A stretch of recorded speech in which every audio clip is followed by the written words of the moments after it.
Միացյալ Նահանգների պետքարտուղար Մարկո Ռուբիոն հայտարարել է, որ Ուկրաինայի մտահոգությունները հաշվի են առնվել եւ կարտացոլվեն Դոնալդ Թրամփի խաղաղ կարգավորման սկզբնական առաջարկին հնարավոր ուղումների մեջ։ Վերջնական տեքստի համաձայնեցման համար անհրաժեշտ կլինեն ավելի բարձր մակարդակի բանակցություններ, ասել է նա։ Ժնևում ուկրաինական պատվիրակության հետ հանդիպումը Ռուբիոն գնահատել է շատ արժեքավոր եւ ամենաարդյունավետը շատ երկար ժամանակահատվածում։ Թուրքիայի նախագահ Էրդողանն էլ Թրամփի ծրագրով Ուկրաինայի հարցով համաձայնության հասնելը հնարավոր է համարում։ Ըստ նրա, արդար խաղաղության մեջ պարտվող կողմ չի լինի։ Էրդողանի խոսքով համաձայնությունը հնարավոր կլինի, եթե պլանը բավարարի կողմերի օրինական սպասելիքները եւ բավարարի նրանց անվտանգության կարիքները առանց նոր անկայունության ստեղծման։ Սպասվում է, որ այսօր Էրդողանը Պուտինի հետ հեռախոսազրույց կունենա, օրակարգում կլինեն Ուկրաինայում պատերազմը եւ Սևծովյան հացահատիկային նախաձեռնության վերագործարկման հարցը։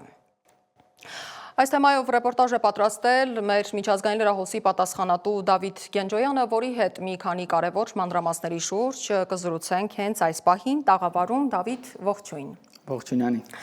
Առաջին հարցը, նախ նշենք, որ Էրդողանը կարծես ակտիվացել է եւ սկսենք հենց հացահատիկային գործարքից։ Մի քանի բառով հիշեցրու մեր հեռուստադիտողներին, հացահատիկային գործարքի ինչ գործարքի մասին է խոսքն առհասարակ։ Դեռ 2022 թվականից Թուրքիան բավական մեծ դեր ուներ։ Հակետ միասին նրանք կարողացան համաձայնության գալ Սևծովյան ավազանով հացահատիկ հասցնելու համար Ուկրաինայի տարածք, սակայն կռվի թեժացման պատճառով այն դադարեցվել էր եւ այժմ, ինչպես տեսնում եք, Թուրքիան կրկին ցանկանում է ակտիվանալ եւ իր, այսպես ասած, միջնորդական դերը այդտեղ էլ ունենալ։ Թերևս շատերը մոռացել են, որ Էրդողանը անցած տարիներին Պուտինին պարբերաբար հրավիրում էր Անկարա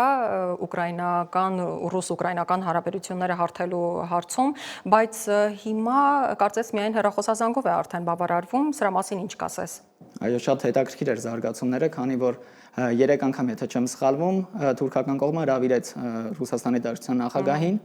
սակայն ամեն անգամ մի պատճառաբանությունով, որ պետք է դեռ քննարկվի, ամեն բան դեռ պատրաստ չէ, այսպես մեկնաբանելով հրաժարվեցին եւ ընդհանրապես եղավ ռուսական ներկայացության հանդիպումը ուկրաինական կողմի հետ, որով Թուրքիան ցանկանում էր իր միջնորդական դերը ոչ միայն տարածաշրջանում, այլ նաեւ միջազգային ասպարեզում ցուցադրել եւ այս տնտեսական խողովակներով էլ ակտիվությունը հենց դրա ապացույցն է, որ Թուրքիան ցանկանում է խաղացող լինել տարածաշրջանում։ Եվ երրորդ հարցը 28 կետերին անդրադառնանք, որոնք կարծես փոփոխվում են։ Այս մասին ինչ կասես։ Ավելի վաղ հայտարարվեց, լրատվամիջոցները հրապարակեցին, եթե չեմ սխալվում, հենց Axios-ը առաջինը արեց դա, 28 կետերից բաղկացած համաձայնագիրը։ Սկզբում ասում էր, որ պետք է Ուկրաինան համաձայնվի, եթե ոչ, ապա դա կնակգործնի Միացյալ Նահանգների պես դաշնակցին, սակայն ինչպես տեսնում ենք Մարկո Ռուբիոյի հանդիպումից հետո 28-ը արդեն դարձել է 26 եւ հաշվի առնում մի շարք այլ կետեր։ Առաջնային կետերից էր, որ մի քանի տարածքներ, որոնք արդեն Ռուսաստանի վերահսկողության տակ էր, պետք է ճանաչվեր Ռուսաստանի տարածք, Ղրիմը, Լուգանսկը եւ Դոնեցկը, եւ նաեւ խոսվում էր Խերսոնի եւ Զապորոժիայի մասին, որ դիրքերը կմնան այնպես, ինչպես ներկա պահին է, այնտեղ ռուսական զորքերն են։ Եվ պետք է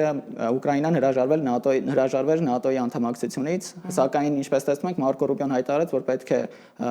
այդ կետը դուրս գա, որովհետև Ուկրաինայի եւ Եվրոպայի անվտանգությունը կախված է դրանից։ Դեռ բանակցությունները գնում են։ Վլադիմիր Պուտինն էլ հայտարարեց, որ